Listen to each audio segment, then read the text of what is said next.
Audio Jungle.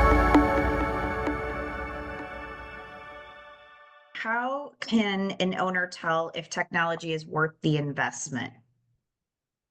A couple of ways. A, is it going to save you time? B, is it going to reduce any errors in like your, analysis and more in your day to day to make better business decisions?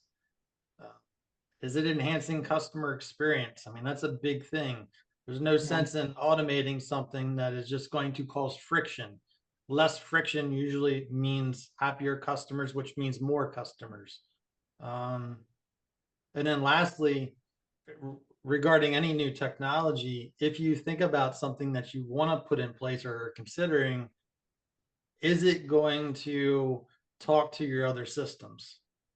Now, I know we're still in this era where there's more and more of the payment systems, point of sale systems, or ones that are doing both that are more and more integrated. Love that. We've seen that increase a significant amount over the last 5 years for sure. But there's still more work to do. So can you at least at minimum bridge some things together? There are middleware cloud-based technologies like Zapier, for example, is one of a few that can bridge systems together. So that's where that can be helpful to move data back and forth and ultimately help you, the owner, um, again, make better business decisions, better customer service, et cetera. The only caution I would have on that in general, though, is try not to do it all at once. Maybe like have a defined time frame, give it 60 days or something before you try to, don't try to implement three different things at once necessarily.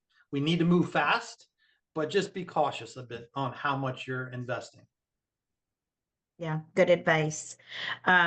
So for the other three of you who have invested in technology, I guess, would you say it is worth the investment in what you've done so far? Um, so we retooled two stores, right? And we took over one store that had some 30 or 40-year-old equipment. And we went and put in brand new touchscreen equipment, high efficiency. You could program just about everything into this. And this store that we bought was grossing under $40,000 a year. We easily almost 8x the revenue, but our utility bills did not go up 8 times. So the newer equipment is also super efficient where it's saving you money on your utilities as well. Our revenue boosted because all the smart tech and like we have these things called cycle modifiers where you can add more than a regular wash. So that's 3% of our gross sales that we get automatically without having to actually do any extra except for having the options there. So buying the new equipment and spending the fortune that we spent on it was well worth the investment. That seems to be what we hear over and over again.